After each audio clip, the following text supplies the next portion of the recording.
Bismillahirrahmanirrahim.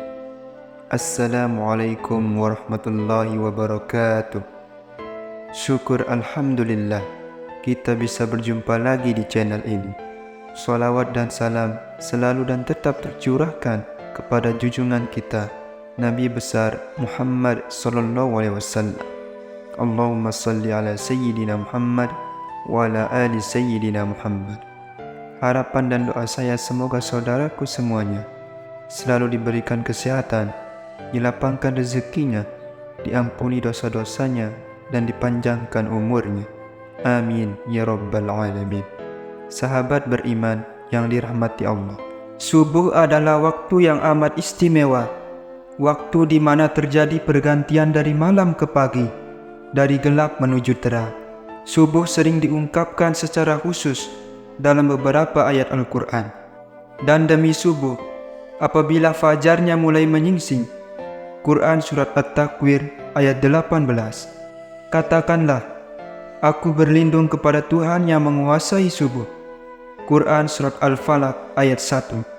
Jika Anda sering bangun pagi dan mendengarkan azan subuh, tentu Anda akan mendengar kalimat As-salatu khairum minan naum, yang artinya solat lebih baik daripada tidur, di mana kalimat tersebut tidak terdapat pada azan di waktu solat lain. Dalam kalimat tersebut, Allah memberikan isyarat kasih sayang pada hambanya, di mana pada waktu tersebut diperintahkan untuk menjalankan solat subuh. Waktu subuh sendiri memiliki banyak kejadian besar dan keistimewaan. Yang pertama, disaksikan oleh para malaikat. Subuh begitu istimewa bagi umat Islam hingga Allah Subhanahu wa taala menurunkan perintah solat subuh sebagaimana firman-Nya dalam Quran Surat Al-Isra ayat 78. Dirikanlah solat sesudah matahari tergelincir sampai gelap malam, dan dirikanlah pula solat subuh. Sesungguhnya solat subuh itu disaksikan malaikat. Orang yang menjalankan solat subuh akan mendapat perhatian Allah pada hari kiamat, karena berkumpulnya para malaikat malam dan siang di waktu tersebut, di mana para malaikat melaporkan langsung kepada Allah Subhanahu wa taala apa saja yang dikerjakan hambanya di waktu subuh, dan mendoakan kebaikan bagi mukmin yang menjalankan solat subuh. Yang kedua, salah satu penyebab masuk surga. Terkadang kaum mukmin lalai dalam menjalankan solat subuh, lebih memilih untuk melanjutkan tidurnya daripada bangun untuk melaksanakan solat. Orang yang menjalankan solat subuh tepat waktu, baginya akan menjadi jalan masuk surga. Dalam sebuah hadis mengatakan, barang siapa yang mengerjakan solat bardain, subuh dan asar, maka dia akan masuk surga. Hadis riwayat Bukhari dan Muslim. Kemudian yang ketiga, salah satu penghalang masuk neraka.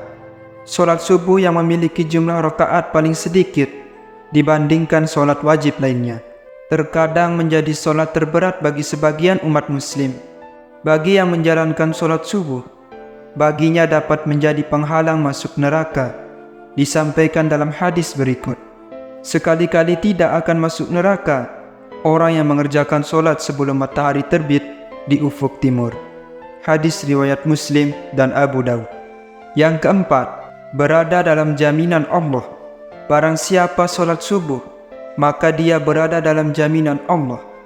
Hadis riwayat Muslim. Orang yang menjalankan solat subuh mendapat jaminan keselamatan dari Allah. Allah akan memberikan perlindungan sepanjang hari tersebut, membuat hari menjadi lebih bersemangat dan terhindar dari rasa malas. Yang kelima, pahala seperti solat satu malam. Bagi yang menjalankan solat subuh berjamaah, Allah memberikan keistimewaan berupa pahala seolah-olah orang tersebut menjalankan solat sepanjang malam. Dan barang siapa yang solat subuh berjamaah, maka seolah-olah dia solat seluruh malamnya. Hadis riwayat Muslim. Yang keenam, bercahaya di hari kiamat. Bekas wudhu dan langkah kaki orang yang menjalankan sholat subuh berjamaah akan menjadi cahaya di hari kiamat menurut Islam. Kelak itu yang akan membedakan dengan umat lainnya dan menjadi jalan mendapat syafaat Nabi Muhammad SAW. Seperti sabda Rasulullah SAW, berikanlah kabar gembira kepada orang-orang yang banyak berjalan dalam kegelapan, yaitu Isya dan subuh, menuju masjid, dengan cahaya yang sangat terang pada hari kiamat kelak. Hadis riwayat Ibnu Majah dan Tirmizi. Kemudian yang ketujuh, lebih baik dari dunia dan isinya. Solat subuh dianggap sebagai amalan yang kebaikannya melebihi dunia beserta isinya. 2 rakaat solat subuh itu lebih baik dari dunia beserta isinya. Hadis riwayat Muslim dan Ahmad. Yang kedelapan, melepaskan 3 ikatan setan. Setan senantiasa menjerumuskan manusia untuk menjauhi perintah Allah. Solat subuh dapat melepaskan diri dari tipu daya setan. Setan membuat 3 ikatan di tengkuk salah seorang dari kalian ketika tidur. Di setiap ikatan, setan akan mengatakan, "Malam masih panjang, tidurlah." Jika dia bangun dan berzikir pada Allah, lepaslah 1 ikatan. Jika dia berwudu, lepas lagi 1 ikatan. Jika dia kemudian mengerjakan solat, lepaslah ikatan yang terakhir. Setan senantiasa punya cara untuk menyesatkan manusia. Mereka tidak pernah lelah menggoda manusia dari segala penjuru. Mereka melakukan tindakan agar manusia menghindari perbuatan-perbuatan yang baik. Dalam sebuah hadis riwayat Al-Bukhari dan Muslim, Ibnu Mas'ud radhiyallahu anhu mengatakan bahwa salah satu tindakan setan yang menyesatkan ialah mengencingi manusia, orang-orang yang bangun kesiangan hingga lalai dalam menjalankan sholat subuh. Disebutkan kepada Nabi Muhammad SAW, ada seorang laki-laki yang tidur semalaman hingga waktu pagi dan kehilangan waktu subuh. Maka Rasulullah bersabda, laki-laki itu telah dikencingi setan pada telinganya. Agar terhindar dari hal tersebut, manusia sudah selayaknya bangun di awal waktu subuh dan menjalankan sholat subuh tepat waktu. Yang ke-10, waktu terkabulnya doa. Pada waktu subuh, malaikat siang dan malam berkumpul. Barang siapa yang menjalankan sholat subuh dan memohon doa, akan didoakan oleh seluruh malaikat dan disampaikan langsung kepada Allah Subhanahu wa Ta'ala.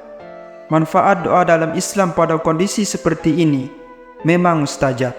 Pada waktu itu adalah tersebarnya rahmat, banyak permintaan yang diberi dan dikabulkan, dan juga nikmat semakin sempurna kala itu. Hadis riwayat Muslim. Lalu yang ke-11, waktu pembagian rezeki. Pada waktu subuh, malaikat membagi rezeki kepada semua umat manusia.